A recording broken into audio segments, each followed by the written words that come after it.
మన ధర్మంలోకి మీరు ఈ సన్యాసాశ్రమం ఎలా స్వీకరించారు? డాక్టర్గా మీ జీవితం ప్రారంభమైంది.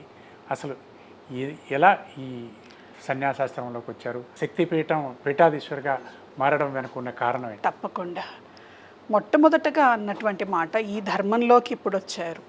ఈ ధర్మం అంటే హిందూ ధర్మంలో నేను పుట్టక ముందు నుంచి, పుట్టుక దగ్గర నుండి హిందూ ధర్మంలోనే ఉన్నాను. అయితే ఆశ్రమ ధర్మం మారింది. మామూలు ఆశ్రమం నుండి సన్యాస ఆశ్రమానికి నా జీవితం అనేటువంటిది ఒక విధమైనటువంటి ఒక మార్పు చెందటం జరిగింది. దానికి అనేకమైనటువంటి కారణాలు, కనిపించే కారణాలు, కనిపించని కారణాలు రెండూ ఉన్నాయి. అయితే ఒక్క ప్రధానమైనటువంటి శక్తి, అన్ని కారణాల వెనకాల ఉన్నటువంటి ప్రధానమైనటువంటి శక్తి నన్ను నడిపించినటువంటిది గురుకృప, దేవతానుగ్రహం.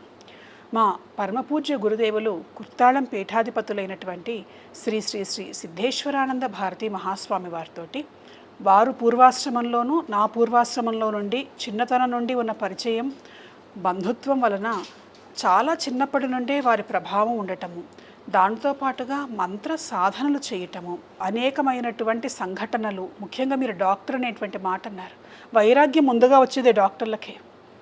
మామూలు వాళ్ళు చూడండి, ఇంట్లో కొత్తగా ఒక పుట్టుక వచ్చింది, చిన్న పిల్లాడో పుట్టారంటే సంతోషిస్తారు, మరణం వచ్చిందంటే దుఃఖిస్తారు. కానీ హాస్పిటల్లో చూడండి, అటు జననము ఇటు మరణము రెండింటినీ కూడాను సమానంగా చూసేటువంటి శక్తి డాక్టర్లకు ఉంటుంది.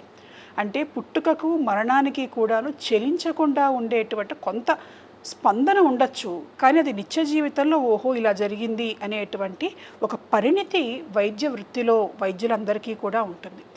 నా విషయంలో వచ్చేటప్పటికి విద్యతో పాటుగా చిన్నప్పటి నుండి కూడాను నేను పెరిగినటువంటి విధానం, మా తల్లిదండ్రులు నేర్పించినటువంటి సంస్కారం, ముఖ్యంగా చిన్నతనం నుండి నేను చేసినటువంటి మంత్ర సాధన, ఇవి దేవతాకృపకు, గురుకృపకు నన్ను దగ్గరగా చేయటం వల్ల, ఆ దివ్యమైనటువంటి దేవతల యొక్క ఆశీస్సుల వల్ల, వాళ్ళు నా జీవితంలో చూపించినటువంటి ధర్మ పదంలో మామూలు ఆశ్రమంలో నుండి సన్యాస ఆశ్రమంలోకి నేను అడుగు పెట్టడం జరిగింది.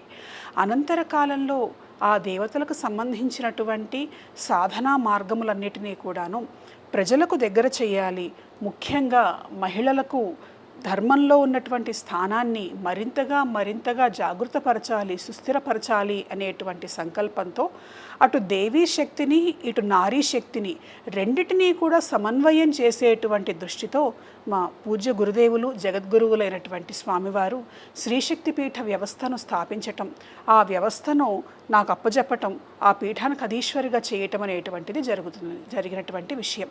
నారీ ఏవ నారాయణి అంటే నారీయే అసలైనటువంటి నారాయణి.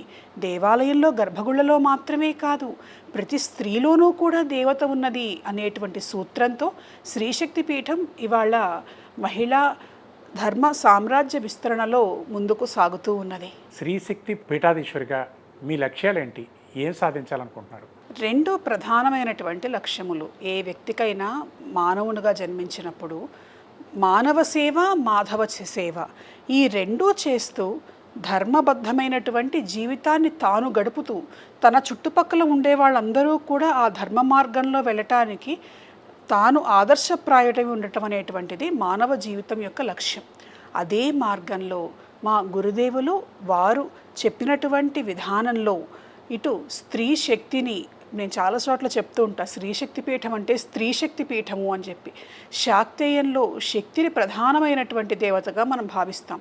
ఇతర మతములలో లేనటువంటిది మన ధర్మంలో మాత్రమే ఉన్నటువంటిది ఏమిటి అని అంటే, స్త్రీ రూపాన్ని మనం దేవతగా భావిస్తాం. ఆదిశక్తిగా, ఆది పరాశక్తిగా, జగన్మాతగా ప్రతి స్త్రీలోనూ కూడా మనం దేవతను చూస్తాం. మన దేశాన్ని మనం తల్లిగా, భారతమాతగా చూస్తాం. అన్నం మనం కనుక చూస్తే అన్నపూర్ణాదేవిగా చూస్తాం. నీటిని చూస్తే నదీ తల్లులుగా మనం భావిస్తాం. ఆఖరికి నిద్రను కూడా నిద్రాదేవి అని అన్నారు. అంటే అణువణువులోనూ కూడా మాతృశక్తి గోచరమయ్యేటువంటి సంస్కృతి మన సనాతన భారతీయ సంస్కృతి. ఆ సంస్కృతిలో ఆ జగన్మాత ఎలా అయితే ఈ ప్రపంచాన్ని రక్షించటం కోసం అవతరించిందో, ఆ శక్తి ప్రతి ఒక్క ప్రాణిలోనూ ఉన్నది. యా దేవి సర్వభూతేషు శక్తి రూపేణ సంస్థిత అన్నట్లుగా ఆ దేవి యొక్క కరుణా కటాక్షాలు ఏ విధంగా ఉంటాయో అది మానవాళికి అటు మంత్ర సాధన మార్గంలో కావచ్చు, ఉపన్యాసాల వల్ల కావచ్చు, ప్రవచనముల వల్ల కావచ్చు, అన్నిటినీ మించి నారీయేవ నారాయణి అనేటువంటి సూత్రాన్ని ముందుకు తీసుకువెళ్ళాలని, నారీ నమోస్తుతే, స్త్రీలను పూజించాలని చెప్తున్నది మన ధర్మం. ఎత్ర నార్యస్తు పూజ్యంతే రమంతే తత్ర దేవతాః. ఎక్కడ స్త్రీలు పూజించబడతారో అక్కడ దేవతలు నడియాడతారు, ఆనందంగా ఉంటారు. ఎక్కడ దేవతలు నడియాడతారో అక్కడ ధర్మం వెళ్ళి విరుస్తుంది అంటుంది మన ధర్మం. అయితే ఎలా పూజించాలి, స్త్రీలను ఏ విధంగా అర్చించాలి అని దానికి నారీ నమోస్తుతే అనేటువంటి ఒక ప్రణాళిక ద్వారా సుమారుగా ఇప్పటి వరకు కూడాను 50 నుంచి 60,000 మంది స్త్రీలను ప్రత్యక్షంగా గర్భగుడిలో అమ్మవారిని ఎలా అయితే పూజిస్తామో వాళ్ళందరినీ కూర్చోబెట్టి చక్కగా వస్త్రాన్ని ధూప దీప నైవేద్యాలతో వాళ్ళను అర్చించి స్త్రీలను ఇలా పూజించాలి, స్త్రీలను ఇలా ఆరాధించాలి, ఇదే అసలైనటువంటి మన శక్తి ఆరాధనలో ఉన్నటువంటి ఉద్దేశము అని ప్రపంచానికి నేర్పిస్తున్నది, చూపిస్తున్నది శ్రీశక్తి పీఠం.